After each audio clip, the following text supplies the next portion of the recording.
Alors, deux mots-clés pour caractériser la météo qui nous attend cette semaine au Québec, chaleur et sécheresse. En fait, regardons un peu plus le patron atmosphérique pour comprendre, mais en fait, on a déjà deux anticyclones qui se situent en fait autour du Québec. Donc, un sur l'Atlantique, puis un sur le centre-sud du Québec, qui viennent en fait là, le bloquer un peu, le piéger, disons, et qui va apporter de la chaleur toute la semaine en raison de deux crêtes qui forcent ce transfert et cet apport de chaleur-là à partir des États-Unis jusqu'au Québec. En fait, ça devrait persister. Là, c'est un patron atmosphérique, un contexte atmosphérique qui est assez stable et qui persiste depuis déjà un moment et donc qui devrait persister pour la semaine à venir.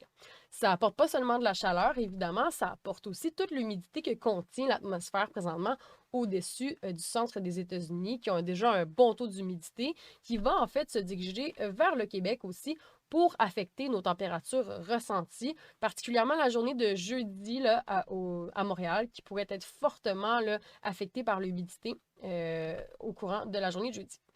Si on regarde au niveau des températures, donc le début de la semaine qui va être particulièrement chaud, le mercredi qui devrait être la journée la plus fraîche, donc on attend un minimum à cet endroit-là, en raison justement d'un système qui va passer, donc un peu plus de couvert nuageux qui va affecter les températures avec un petit peu moins de soleil. Donc, en fait, vers la fin de la semaine, on s'attend à avoir un regain de cette chaleur-là sur tous les secteurs, là, donc l'ensemble du Québec qui va être touché, pas seulement le sud, Gatineau et Montréal. Là, on regarde à des températures qui devraient encore dépasser la barre des 30 degrés. Donc, c'est à surveiller à ce niveau-là. On pourra avoir des canicules qui vont se former. Par contre, on les surveille plus précisément sur le début de la semaine. Donc, sur le sud du Québec, c'est l'endroit où est-ce qu'on a plus de chances d'avoir la canicule. On ne respecte pas encore toutes les caractéristiques pour avoir une canicule, puisqu'on se situe encore en bas de 30 pour la journée de mardi et mercredi.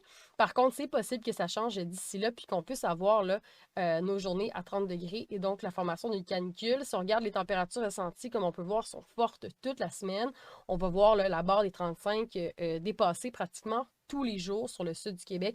Donc vraiment, là, une chaleur qui est accablante, qui va être assez difficile à endurer là, pour les gens qui doivent la subir à l'extérieur.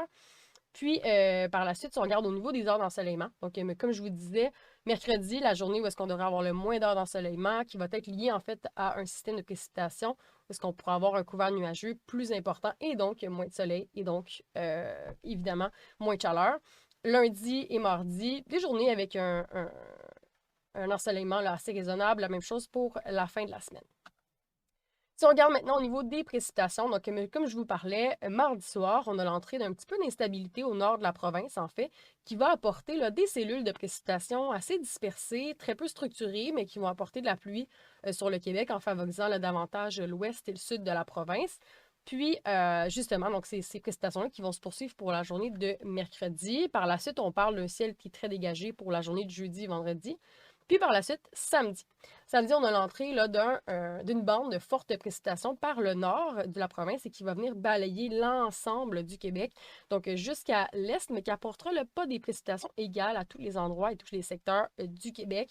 Donc, si on regarde un petit peu comment est-ce que les précipitations sont réparties, on peut voir que ça va être très, très fort dans le nord et le sud de la province d'ici les 7 prochains jours.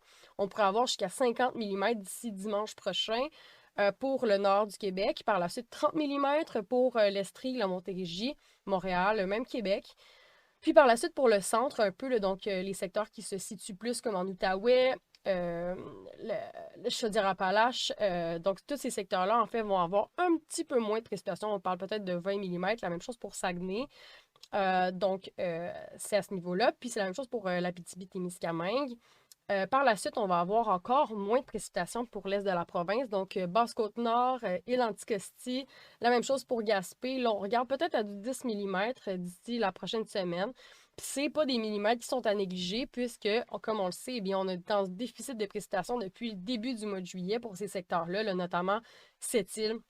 Gaspé, où est-ce qu'on a reçu seulement le 1 tiers de ce qu'on reçoit habituellement dans les normales saisonnières pour le mois de juillet. En fait, cette sécheresse-là, là, ça a vraiment une grande importance sur l'apport en eau potable pour les citoyens, mais aussi pour les feux de forêt. Donc, en fait, si l'air est beaucoup plus sec, on a beaucoup plus de chances d'avoir de formation de feux de forêt. Donc, c'est un indice qui va être à surveiller puisqu'on est présentement en indice extrême là, pour le début de la semaine. C'est plutôt vers la fin de la semaine avec des précipitations un petit peu plus abondantes qu'on a des risques de pouvoir diminuer les chances d'avoir des feux de forêt dans ces secteurs-là.